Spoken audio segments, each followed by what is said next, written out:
propose de commencer cet exposé. Merci à tous de participer. Je souhaite la bienvenue à notre client Litch International Europe, à travers d'Émilie et de Jean-Philippe qui sont là, et qui vont exposer leur retour d'expérience sur la mise en place du logiciel MES Cubes, l'entreprise créative IT que je représente.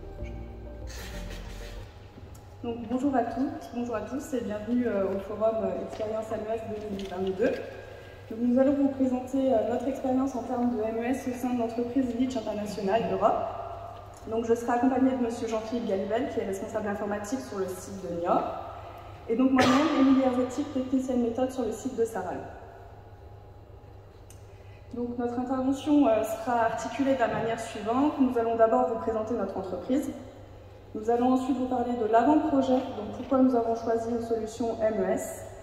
Nous parlerons ensuite de l'approche progressive et structurante que nous avons mis en place pour ce déploiement. Enfin, nous allons vous présenter la mise en place avec l'adéquation aux besoins métiers. Nous ferons les premiers bilans de notre projet et Jean-Philippe vous présentera l'analyse financière qui avait été réalisée pour ce projet.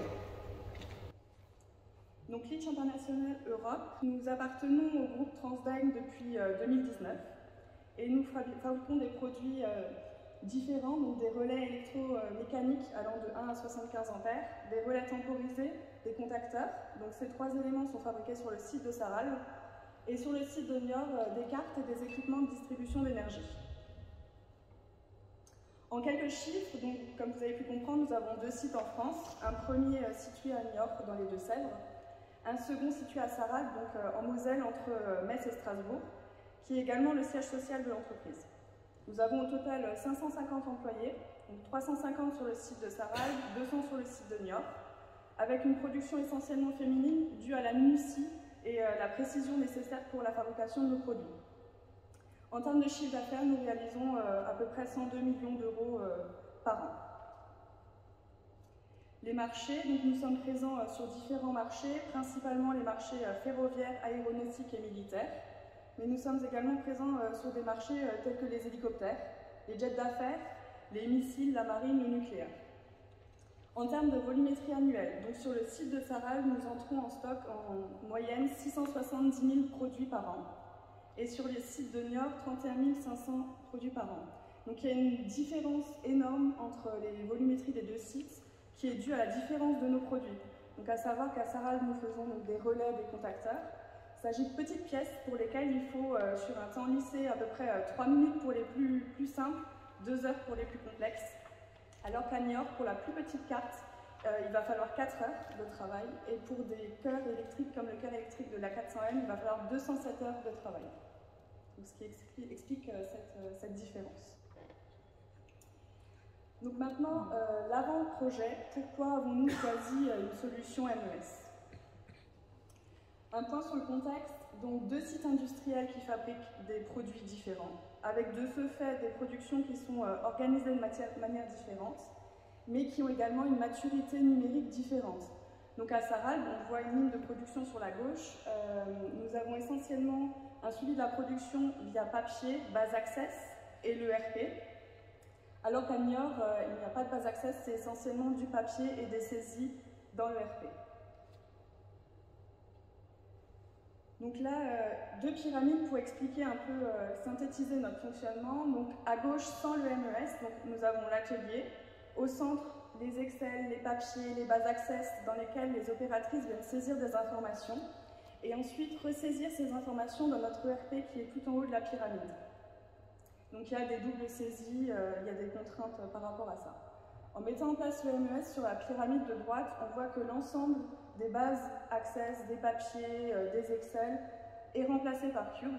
Donc l'atelier communique directement avec Cubes et Cubes peut communiquer directement avec notre ERP, à la fois avec des informations qui vont remonter de Cubes vers l'ERP et redescendre de l'ERP vers Cubes. Les objectifs du MES sont simples, c'est acquérir des données en temps réel dans l'atelier, améliorer notre suivi de production et amener une documentation à jour aux opérateurs.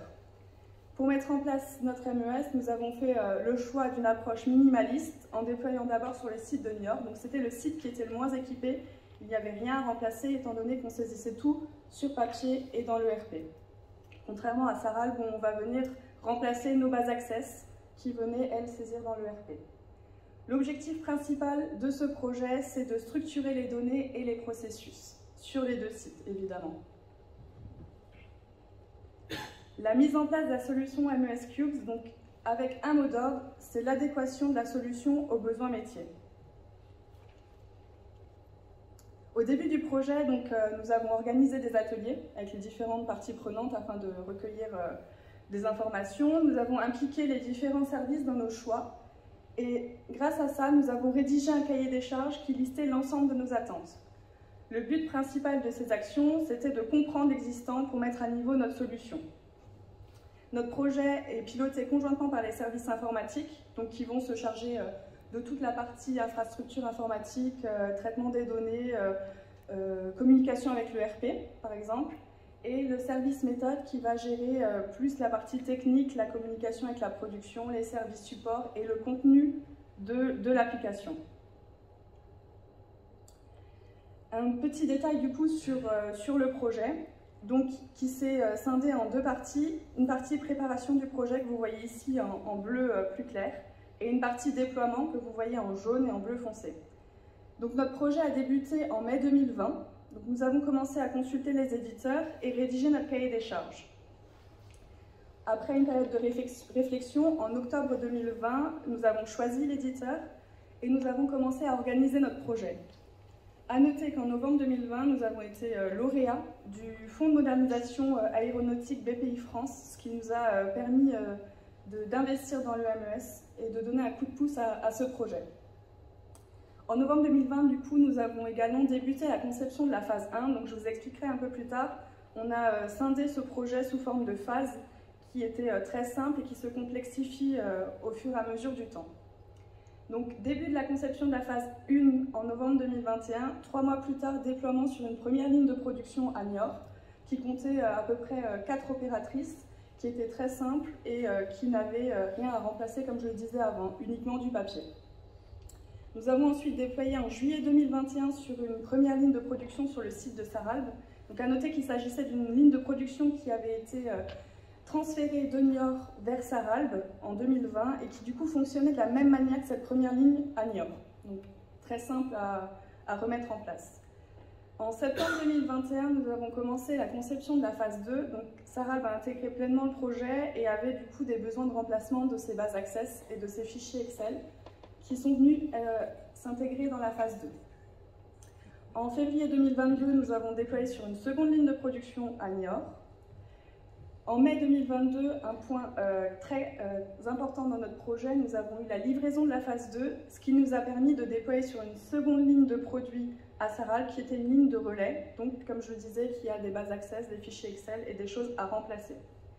Enfin, en septembre 2022, nous avons pu déployer sur une troisième ligne de production, à Niort.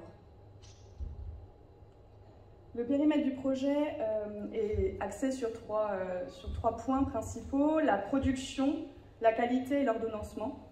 Donc en termes de production, nous avons la traçabilité des produits, quelles lots matières sont utilisées, quelles OF sont utilisées pour les sous-ensembles, le suivi de la production, donc les saisies des opératrices, les temps, les quantités, et également les alertes en temps réel, donc des alertes pour les services méthodes, les services maintenance, les services qualité, logistique, afin d'être réactifs en production.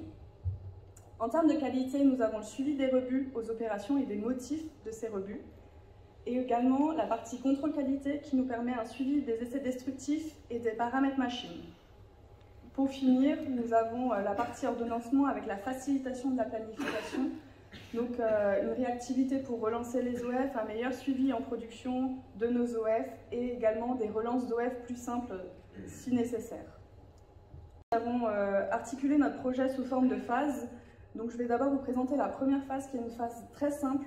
La phase 1 consistait au suivi simple de la production, donc qui fait, combien de pièces et quand cela a été fait, avec également un enregistrement des temps par opération. Donc cette première phase a été déployée donc, à la fois sur un site, sur une ligne de production à Saralb, sur une ligne de production à Niort, et a permis aux opératrices de se familiariser avec le MES. Suite à ça, nous avons donc intégré Saralb dans le projet un peu plus conséquent, Et nous avons déployé la phase 2 qui, elle, consistait à faire descendre des informations de l'ERP. Donc nous avions besoin de récupérer les OF qui étaient saisis dans l'ERP, les articles, les nomenclatures, notamment pour la traçabilité. Nous avions également développé un dossier de l'eau. Donc c'est un dossier qui regroupe l'ensemble de la vie de l'OF. Donc la gamme qui a été réalisée, les temps réalisés, les rebuts réalisés. Un dossier que généralement nous suivions en papier, et qui peut être demandé par nos clients avec nos pièces au moment de la livraison. Et pour finir, du coup, la traçabilité, donc les lots matières utilisées, les OF utilisés pour les différentes pièces, ce qui nous est également demandé dans le suivi de nos OF. Nous allons entamer donc, à partir du mois prochain la phase 3. Donc tout d'abord, nous allons déployer sur une 3e ligne de production SARAC, donc une ligne bien plus conséquente qui compte une 60aine d'opératrices. Et nous allons également débuter la conception de cette phase 3 avec des interfaces remontantes vers l'ERP, donc les quantités réalisées, les rebuts réalisés, la clôture des OF, des opérations par exemple. Nous allons développer le module contrôle qualité, donc comme je le disais avant, pour les suivis des essais destructifs, pour les suivis des paramètres machines, les enregistrements qui sont faits pour le moment sur des fichiers Excel. Et nous allons également déployer la gestion des alertes, donc gestion des alertes pour les méthodes, pour tout ce qui est anomalie sur des fiches d'instructions, sur des instructions générales, pour les services logistiques, donc des problèmes d'approvisionnement de pièces, de qualité pour tout ce qui est rebut, problèmes de qualité, non-conformité des pièces, mais également des alertes maintenance qui vont nous aider à réduire les taux d'arrêt machine et à détecter les machines à problème vieillissantes par exemple. Donc au bout d'1 an et demi de déploiement sur la première ligne de produits à Niort, nous pouvons dresser des premiers bilans de notre projet MES. Donc actuellement, nous avons une trentaine d'utilisateurs sur 5 lignes de production, donc sur les 2 sites. Le principal bilan est que nous avons réussi à mettre en place une seule instance du MES pour 2 sites de production donc qui fonctionnent de manière différente, qui ont des produits différents, qui avaient des maturités numériques différentes. Nous avons réussi à créer une instance ensemble qui convient aux 2 sites. Nous avons du coup de ce fait standardisé nos processus, donc sur les 2 sites, des processus entre les lignes de production d'un même site, entre les 2 sites. Nous avons réussi à standardiser tout cela. Nous avons la saisie des temps qui est désormais digitalisée, plus fiable. Nous avons le traitement des alertes qui est digitalisé. Il n'y a plus de problème pour la relecture des enregistrements qui étaient avant sous format manuscrit et qui posaient des fois des problèmes. Nous avons réussi à fiabiliser les temps affectés aux opérations de gamme qui étaient avant réalisées via chrono-analyse. Donc maintenant, nous pouvons extraire du MES des données qui nous permettent de fiabiliser ces temps et d'affecter des bons temps à nos gammes. La documentation est conforme sur les postes de travail, donc nous avons pu digitaliser la documentation. Elle redescend directement de l'ERP, donc au bon indice et avec les bonnes informations sur la bonne opération de gamme. Et pour finir, nous avons pu moderniser nos ateliers grâce à la mise en place de tablettes. Donc, le MES est suivi directement sur les tablettes. Chaque personne a sa propre tablette et l'utilise tout au long de son poste. Principale difficulté, la réticence au changement. Donc, il faut savoir que nous avions des profils d'utilisateurs très différents. Donc, comme je le disais, essentiellement des femmes, âgées entre 18 et 60 ans, des personnes qui sont dans l'entreprise depuis 30 ans, qui ont une certaine routine qui s'est mise en place. Il a fallu capter leur intention et leur montrer les avantages du MES. Le principal point aussi sur la réticence au changement, la peur d'être surveillé. Donc il a fallu les rassurer par rapport à ça, leur indiquer que notre but n'était vraiment pas de les surveiller, c'était d'avoir des temps gamme intéressants et cohérents notamment. Les difficultés également que nous rencontrons au début de ce projet, c'est le suivi des erreurs de déclaration. Donc c'est une tâche quotidienne pour les managers, pour le service méthode.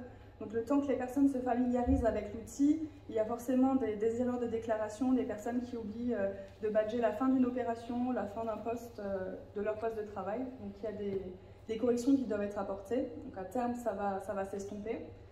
Et pour finir, il a fallu un point qu'on n'avait pas forcément auquel on n'avions pas pensé forcément, améliorer les infrastructures informatiques, donc à savoir qu'on venait connecter à terme des centaines de tablettes sur un même réseau Wi-Fi, donc l'infrastructure informatique a dû être remise à jour. Pour pallier à ces difficultés, un élément très important, la formation et l'accompagnement des personnes. Donc de notre côté, nous avons mis en place des formations d'utilisateurs par groupe de 10 maximum, ce qui nous a permis d'être plus proches et plus réactifs par rapport à cela. Lors de ces formations, nous avons mis en place des cas pratiques et des échanges, donc questions-réponses avec le personnel. Nous pouvons leur distribuer à la fin de la formation un badge Cubes qui nous permet d'identifier et de valoriser la formation auprès des personnes. Enfin, au début du projet, nous avons réalisé une présentation à l'ensemble du personnel, donc via nos réunions mensuelles en production. Et suite à cela, nous avons mis en place une foire aux questions dans le couloir de production. Donc les personnes peuvent anonymement, à tout moment, venir poser leurs questions auxquelles nous venons répondre via des formulaires. Et toute cette partie a permis de conduire le changement en fait, dans l'entreprise. Et également un point que nous n'avions pas forcément envisagé, mais des personnes expérimentées sont devenues référentes de leur ligne. Donc au terme des formations, nous avons identifié des personnes qui étaient plus à l'aise avec l'outil, plus à l'aise avec la démarche et qui du coup ont pris un peu le lead sur leur ligne de produit et permettent d'être une interface entre la production et nous, le service méthode. Donc les gains obtenus pour notre projet sont articulés sur 3 axes. Nous avons évidemment des gains de performance, donc la fiabilisation de la déclaration des opérateurs, un meilleur suivi et un meilleur pilotage de la production. Comme je le disais avant, plus de réactivité, donc les relances d'OF peuvent être plus rapides, les alertes sont plus rapides, il n'y a plus de bouche à oreille, tout est écrit. Et également la digitalisation des documents de fabrication, donc les plans, les gammes, les dossiers de fabrication, sont utilisables à tout moment par l'opératrice via sa tablette. Deuxième axe, l'axe stratégique, donc la satisfaction des clients et des auditeurs qui se voient rassurés par la fiabilisation de nos données et la facilité avec laquelle nous pouvons retrouver les données sur les différents OF. Pour finir, le personnel qui du coup acquiert des compétences supplémentaires et qui est ravi par la simplicité des saisies, qui avant venait saisir sur des feuilles, sur des fichiers Excel, sur des bases Access, sur l'ERP, des fois 3-4 fois la même information. Maintenant, je vais vous présenter un peu notre implantation en production. Donc, nous avions des postes de travail encombrés, donc que ce soit par des machines, par des binoculaires, par des boîtes de rangement. Donc, il a fallu trouver un moyen d'intégrer ces tablettes sur les postes de travail en réduisant l'encombrement. Des bras articulés qui permettent à l'opératrice de venir avancer sa tablette lorsqu'elle va saisir et la reculer lorsqu'elle n'en a pas besoin. Donc ça permet de décharger. À noter qu'il y a également un support qui charge la tablette continuellement tout au long de la journée. Donc elle n'a pas besoin de se soucier de la batterie de sa tablette. À Niort, par exemple, donc sur la droite, on voit qu'on a également des bras articulés et sur la gauche, on voit un poste sur lequel on n'avait pas forcément la possibilité de mettre un bras articulé. Donc on a une docking station qui va venir charger la tablette également et qui peut être déplacée comme bon leur semble. Nous avons également des personnes qui sont donc, référentes des monitrices sur les lignes de produits. On a pu venir attacher une attache sur le dessus de la tablette, ce qui lui permet de se déplacer avec sa tablette au cours de la journée. Maintenant, je vais vous présenter quelques écrans Cubes donc pour comprendre un peu les saisies que les opératrices réalisent en production. Donc, le premier écran, c'est l'écran d'accueil sur lequel l'opératrice va arriver après s'être loguée et elle va venir cliquer sur le bouton début de poste qui est tout en bas à gauche et qui va débuter donc, son poste et compter du temps sur son matricule. Suite à ça, elle va arriver sur cet écran qui va lui permettre de scanner l'OF sur lequel elle va travailler. Donc les tablettes que nous avons acquéries ont un lecteur intégré qui permet à l'opératrice de venir badger le code barre qui va être sur son étiquette de boîte, mais elle peut également le saisir manuellement. Elle valide. À noter qu'il y a une partie scan OF et scan équipement. Donc sur nos postes de travail, nous avons des étiquettes qui identifient les postes de travail. Elle va pouvoir badger ce QR code et on va lui proposer les OF et les opérations qui sont disponibles sur ce poste de travail. Donc elle vient valider son OF et elle arrive sur cette liste qui lui dit qu'elle peut réaliser les différentes opérations et la quantité à réaliser. Donc en choisissant son opération, elle arrive sur l'écran qui tournera principalement en production, donc son écran d'opération en cours, où elle retrouve en haut dans l'entête les informations d'OF, opération, l'article, la machine sur laquelle elle réalise, le nombre de pièces, le nombre de rebuts, et elle réalise ses opérations. Sur la droite, on voit plusieurs boutons, donc elle va pouvoir venir suspendre son opération. À Sarral, on effectue des OF assez importants, donc on voit par exemple ici 250 pièces. Elle ne réalise pas forcément cette opération sur les 250 pièces d'un coup. Donc elle va pouvoir suspendre cette opération, revenir sur l'écran d'accueil, sélectionner un deuxième OF, continuer et revenir sur ce premier OF plus tard. On voit le bouton alerter, donc qui lui permettra de choisir entre les différents services et de choisir un motif d'alerte, qui enverra ensuite une alerte directement programmée à la personne qui sera concernée, par mail ou par téléphone. Le bouton production qui va lui permettre de saisir le nombre de pièces qu'elle a réalisées sur cette opération. Le bouton rebut, donc pour, pareil, déclarer le nombre de rebuts réalisés sur cette opération avec un motif. Et également un bouton qui lui permet de joindre un document. Donc les tablettes sont équipées d'appareils photo qui vont lui permettre de faire une photo d'un document si nécessaire. Et elle peut également les joindre via scan. Quand elle a fini son opération, elle va venir terminer son opération sur le bouton en haut à droite. Donc là, nous sommes dans l'onglet Production. Nous allons passer dans l'onglet Documents, qui lui permet, comme je le disais auparavant, d'avoir le document au poste de travail, au dernier indice. Elle va pouvoir venir zoomer, elle va pouvoir passer les pages, revenir au sommaire, et elle est certaine d'avoir le bon document pour la bonne opération, donc ce qui est très intéressant pour nous en termes d'audit, et également avoir le bon document au bon poste de travail. Pour terminer, l'écran de bilan d'OF, donc qui est intéressant pour la partie manager et pour la partie ordonnancement notamment. Donc on retrouve pareil toujours l'entête avec l'OF, la quantité, l'article, la gamme utilisée, et on retrouve l'ensemble des opérations de gamme, leur état, la quantité qui a été réalisée, l'opératrice qui l'a réalisée, date de début, date de fin, et la machine sur laquelle l'opération a été réalisée. Je vais désormais passer la parole à Jean-Philippe Galivel qui va vous présenter l'analyse financière qui a été faite sur le projet. Bonjour Jean-Philippe. C'est une analyse financière qu'on a fait avant le projet. Donc, ça nous a servi principalement pour obtenir la subvention par la BPI France de construire le dossier. L'analyse financière, en fait, bon, c'est pas rocket science, hein, c'est assez classique. Hein. On va voir un petit peu les différents points qu'on a pris en compte dans le calcul du ROI. On a fait une analyse, on fera une analyse a posteriori, hein, comme vous a dit Émilie, on est un petit peu on démarre, même si on commence à avoir un peu d'expérience sur la solution, mais on manque encore un peu de volume de données, comme on parlait ce matin. C'est important d'avoir des volumes, plus les volumes sont importants, plus la donnée devient fiable. Hein. Et en plus, les démarrages, comme vous a dit Émilie, on a un apprentissage, donc c'est un petit peu compliqué. Donc pour l'instant, on n'a pas un retour détaillé sur tous les sujets, hein, tous les bilans qu'on veut obtenir de la solution. On a aussi un impact qualitatif, hein, qui est difficilement mesurable. Alors il y a des choses qui sont relativement tangibles, hein, on fait plusieurs saisies, quel temps on passe, on supprime une base Access, on supprime les saisies dans l'ERP si on arrive à créer une interface ou à intégrer des solutions. Par contre, en parallèle, effectivement, il y a des données plutôt très intangibles sur le ressenti des personnes, est-ce qu'effectivement ça leur permet de travailler un petit peu plus vite, on arrive à mesurer les temps. Par contre, il y a vraiment des éléments intangibles sur du reporting ou des choses comme ça. Est-ce que la personne met plus ou moins de temps? Bon, oui, mais moi j'avais mes feuilles Excel, elles étaient sur mon PC, c'était super, je pouvais y accéder. Là, il faut quand même fouiller un petit peu. Donc, et puis aussi d'avoir des données pertinentes. Hein. C'est important d'avoir des données pertinentes. C'est pas le tout d'avoir des données, parce que deux personnes peuvent extraire des données et obtenir des résultats totalement différents.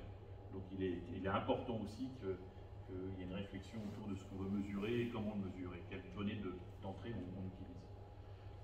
Des domaines sur lesquels on voyait des saisies potentielles au démarrage, c'était autour de la qualité, autour de la productivité, hein, bien sûr, le MES, on parle beaucoup de productivité, sur l'agilité, hein, le fait effectivement, en se projetant de dire que le MES potentiellement, on numérise un processus, ça veut dire que si on amène de nouveaux produits, eh ben tout de suite on réfléchira à la manière dont on va l'intégrer dans la solution, alors qu'aujourd'hui on ne se posait pas de questions, on avait des dossiers papier, et puis on poussait de nouveaux produits, on installait des tags, on demandait aux opérateurs de fabriquer. Donc là, on intègre quelque part les nouveaux produits dans un ensemble déjà cohérent et dans une structure et des processus cohérents. Voilà. Et puis on avait aussi des problématiques de compliance, puisque amener la documentation en ligne à l'opérateur avec des personnes qui potentiellement viennent visiter l'usine, il a fallu qu'on se repose la question aussi des zones restricted, d'accord, puisqu'on affichait la documentation avant, c'était des documents papier qui étaient bien fermés dans des classeurs. En plus, les opérateurs, on en parlait ce matin, mais ils ne regardent pas tout le temps ou ils ne regardaient pas tout le temps. On avait un dossier de femmes par produit. Et puis, en fait, le problème, c'est que s'il y avait plusieurs OF, on voyait les opérateurs courir pour aller chercher le dossier, puis coller des post-it pour faire des commentaires, etc. Et puis après, sur la partie informatique, assez anecdotique, mais bon, le support des applications, les bases Access, on sait ce que ça veut dire. Les feuilles Excel, on en est rempli, des terabytes de données qui circulent à droite à gauche. Donc effectivement, simplifier, harmoniser, rendre plus cohérent, synthétiser, intégrer, tout ça ce sont des mots qu'on utilise bien dans notre jargon. Et l'hébergement, bon, c'est vrai qu'avoir plusieurs bases de données à droite à gauche qui circulent plutôt que d'en avoir une cohérente et consistante pour l'ensemble de la société, c'est quand même plus intéressant. On a un ERP, on n'en a pas 36, et donc maintenant on a un MES, on n'en a pas 150. Disons que c'était une projection qu'on avait faite au début. Alors en fait, on est parti du chiffre d'affaires, donc ce qu'on appelle nous les données de production, du chiffre d'affaires. On avait une brève de production et on avait aussi un plan de rattrapage, parce qu'en 2019, le site de New York a été détruit par un incendie, et donc il a fallu qu'on rattrape, d'une certaine manière, tous les arrivées de production, etc., pour satisfaire les clients. Et on était parti de ces données de production, puisqu'on s'était posé une idée, on s'était dit, voilà, le MES, ce qu'on avait dit, c'est qu'on va intégrer petit à petit les gammes. On ne va pas balancer les gammes dans le MES puis dire vas-y Charlie, avance. Donc on s'est dit voilà, on estimait qu'on allait intégrer toutes les gammes dans le MES sur une période de 2 ans. Donc on avait une progression petit à petit et on s'est dit que c'est sur cette base-là, par rapport au chiffre d'affaires, qu'on allait pouvoir calculer notre retour sur investissement. D'accord ? Et derrière, en fait, vous avez les différents critères qui ont été utilisés. Donc, il y a le critère sur la partie des doubles saisies, triples saisies. Les personnes saisissaient en fait tous les temps sur les fiches papier. D'accord ? Ils ont leur cahier à confiture parce qu'ils veulent toujours contrôler que ce qui est sur leur fiche de paye correspond au temps. Et une fois qu'ils avaient fait ça, ils saisissaient aussi sur des fiches papier qui étaient ressaisies dans une autre base et puis ensuite qui étaient intégrées dans l'ERP. Donc vous imaginez bien que les temps de saisie, par contre, sont des éléments très tangibles à mesurer. C'est-à-dire qu'on supprime tout ça, donc forcément que la personne, au lieu de faire ça, va faire autre chose, et donc c'est un gain important. Ensuite, le deuxième critère, alors c'est des données un peu plus intangibles sur l'amélioration, la productivité. Ça, c'est plus les données effectivement qui ont monté un petit peu de la production. On a discuté pas mal avec le management, avec la direction, savoir un petit peu qu'est-ce qu'on pouvait attendre potentiellement en termes de retour sur investissement et d'amélioration de la productivité. D'accord ? Donc là, c'est un chiffre qu'on a estimé, et toujours pareil, qui s'appliquait sur la montée en charge en termes de gamme et forcément l'impact sur le chiffre d'affaires du site. D'accord ? Enfin, des sites. Et enfin, les derniers éléments, c'est amélioration au niveau de la qualité. Les fiches de non-conformité qui se trimballaient à droite à gauche, qui étaient sur des papiers, les clients étaient mécontents parce que ce n'était pas suivi, ou il y en avait tellement, alors que foncièrement il n'y en avait pas tant que ça, puisque ce n'était pas traité, donc le client pouvait dire, ou les auditeurs pouvaient dire, si ce n'est pas traité, ça veut dire que potentiellement on ne sait pas ce que ça veut dire derrière. Donc au niveau de la qualité aussi, il y a eu une forte amélioration, puisqu'on a numérisé donc, les alertes, et on a intégré aussi à une gestion un autre outil pour la gestion des non-conformités qui est très spécialisé justement dans ce métier-là. Chaque solution doit correspondre à une fonction et une solution ne peut pas avoir plusieurs fonctions. Donc évitons surtout de tourner et de tweaker les solutions pour leur faire des choses pour lesquelles elles ne sont pas faites. Donc c'est pour ça qu'on a une solution à part pour la gestion des non-conformités. Par contre, le déclenchement des non-conformités de production part du MES. Et si ça devient vraiment une non-conformité, elle est remontée dans la solution de gestion des non-conformités. Donc là, on avait aussi fait une estimation par rapport à ça. Donc là, en fait, en rouge, vous avez la production qui est en cumulé. Et puis en bleu, effectivement, un petit peu toute la partie coût, projet. C'est essentiellement essentiellement les gens qui ont travaillé. Hein. On avait 2 personnes à 80%, on a estimé 2 personnes à 80% sur cette période de 2 ans. On a aussi calculé l'investissement en matériel, l'investissement en termes de logiciels. Au fur et à mesure qu'on montait en charge et qu'on allait déployer de plus en plus de modules, on utilisait donc plus de fonctionnalités, donc plus de coûts de licence, etc., etc. Donc voilà un petit peu nous ce qu'on a fait en termes d'analyse pour la partie retour sur investissement sur la partie MES. On a un ERP qui date de 2004, donc qui est très vieux. On pense à migrer, mais on y pense. Donc ça veut dire que pour préparer cette migration, c'est important, hein, ce que je dis, de ne pas vouloir toujours tweaker les solutions pour leur faire des choses pour lesquelles elles ne sont pas conçues. Aujourd'hui, on avait dans l'ERP un certain nombre de choses qui n'étaient incapables de gérer. Donc le fait de mettre en place des solutions plutôt robustes et solides, hein, du marché, fait qu'on sort toutes ces données un petit peu de l'ERP, on allège un petit peu la solution, parce que l'ERP est là plutôt pour générer de l'OF, générer des demandes d'achat, recevoir la demande, gérer la supply chain, la finance, etc. Mais pas fait pour... alors certains ERP peut-être le font, mais une machine d'avant séchante fait rarement bien les deux. Donc l'ERP, donc, ça nous permet de sortir des données pour alléger, remettre en place des processus, nettoyer les processus dans l'ERP et alléger la migration future. Donc c'est important d'avoir ça à l'esprit. Enfin, nous, on a eu ça à l'esprit très rapidement, c'est-à-dire de mettre en place des solutions qui permettent de simplifier un peu notre système d'information et d'avoir des solutions qui répondent à des fonctionnalités bien précises. Donc, fiabilisation des données, d'accord, puisqu'on parlait de remonter des gammes, avoir des documentations digitales à la bonne version, parce que souvent ce n'était pas le cas, et des nomenclatures. Sortir donc de l'ERP des données et des fonctions pour lesquelles l'ERP n'est pas conçu, et donc fiabiliser aussi les données qui remontent vers l'ERP, hein, les temps gammes, les rebuts, comme disait Émilie, etc. Merci. Vous parliez l'un et l'autre de fiabiliser les données. C'est justement ma question. Les temps que vous mesurez grâce au MES sont-ils finalement plus fiables? Vous avez annoncé que oui, mais est-ce que c'est réellement le cas plus fiable que des temps mesurés avec un chrono? Je pense pour le moment, on n'est pas encore assez mature sur le projet pour vous dire vraiment, mais pour nous, oui, ils seront plus fiables. Parce qu'en chrono-analyse, on a toujours cette pression d'avoir une personne à côté de nous, on fait notre opération, on la fait un peu plus vite, un peu moins vite. Là, on peut avoir tous les cas de figure, la fois où ça s'est bien passé, la fois où ça s'est mal passé, et on peut standardiser l'ensemble de nos données. Donc vous estimez que les saisies sont suffisamment fiables? Plus fiables, oui. Les déclarations sont à peu près justes? Oui. Puis on travaille sur des volumes plus importants, forcément, puisqu'on peut moyenner sur un ensemble d'OF, un ensemble d'opérations. Alors que c'est vrai qu'une personne qui a un chrono à côté d'elle, c'est pas toujours simple. Non, c'est un peu compliqué. Merci.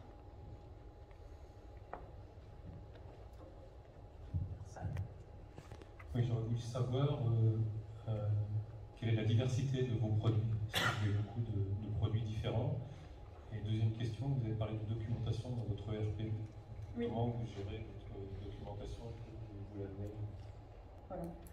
Ouais, en fait, le ERP qu'on a, IFS, a un tout petit bout de ce qu'on appelle PDM, PLM, pas PLM, non, pardon, pas PLM, oublions, PDM, donc il gère un peu la donnée produit. Donc c'est là-dedans que la direction technique gère le versionning de la documentation, d'accord? Et donc ça permet tout de suite, lorsque la doc est un indice donné, qui doit être publié, eh bien de la mettre à un certain statut. Et c'est à ce moment-là qu'effectivement, nous on a un petit démon qui dit bah attention, on a une nouvelle doc qui est sortie, et à ce moment-là on la descend de l'ERP pour l'envoyer dans le MES. Mais on a cet avantage dans IFS d'avoir un petit bout de PDL qui fait qu'on peut gérer un petit peu de la configuration, mais très léger. Merci. Du coup, dans IFS, vous avez aussi toute la possibilité de suivi d'atelier. Vous n'avez pas pris cette option-là? Alors, la version 2004, elle est limitée. Est très limitée. Hein. D'accord. Nous, on est en train d'intégrer la version récente. Et c'était ça qui me faisait dire tout à l'heure que l'essentiel des fonctionnalités qu'on a vues dans l'exposé d'avant, on s'est trouvé dans IFS. Oui. Ben nous, avec notre version 2004, en fait, on a pas mal de choses qui sont limitées et qui, du coup, ne peuvent pas être développées. Et vous n'avez pas pensé à changer de version d'IFS? Non, en fait, comme je vous expliquais, l'objectif, IFS, là, on a une vie dans IFS, dans notre ERP, de 50 ans. Et le problème, c'est que si on commence à se lancer dans une migration, ça veut dire qu'on va passer d'abord par une phase de business process review, par une phase de nettoyage, et on n'était pas mature du tout pour ça. Il y a eu quelques expériences malheureuses qui font qu'on n'était pas du tout mature pour ça. En plus, ce qu'on se dit, c'est que, mais ça c'est plus ma vision du système d'information, ce que je pense, c'est que il est bien, après, mais c'est un choix d'entreprise, hein, il est bien d'avoir un outil, une fonction. Parce que le jour où vous voulez migrer votre ERP, vous migrez l'ensemble. Si vous intégrez la partie MES, ça veut dire que la migration est encore plus complexe. C'est-à-dire que vous impactez directement les ateliers et en même temps vous impactez tous les services support, la finance, comme une migration classique de ERP. Mais en plus, vous impactez vos ateliers.